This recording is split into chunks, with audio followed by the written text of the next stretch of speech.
If Microsoft Edge is showing you an HTTP error 502, don't worry.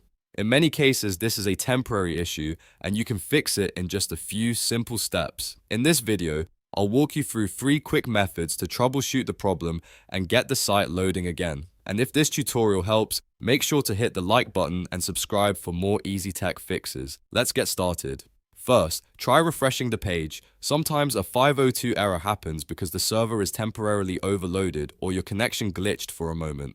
Click the refresh button in Edge or press Ctrl and R on your keyboard and see if the page loads normally. If it does, then the issue was just temporary. If the error is still there, the next thing to try is opening the site in a private window.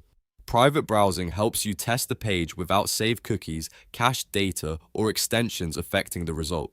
To do this, open Microsoft Edge, click the 3-dot menu in the top right corner and choose New InPrivate window. Then go to the website again and check whether it loads there. If the site works in private mode, that usually means something saved in your browser is causing the error in the regular window. If you're still getting the 502 message, the next step is to clear your cookies and cache. This can fix corrupted browser data that may be interfering with the website.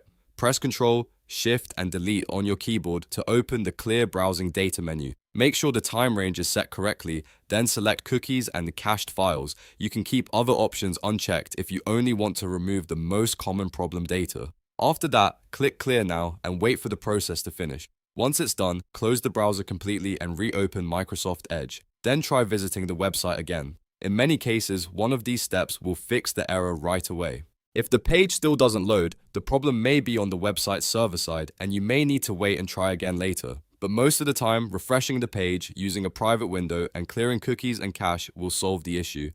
If this video helped you, please like and subscribe for more quick troubleshooting guides. Thanks for watching, and I'll see you in the next one.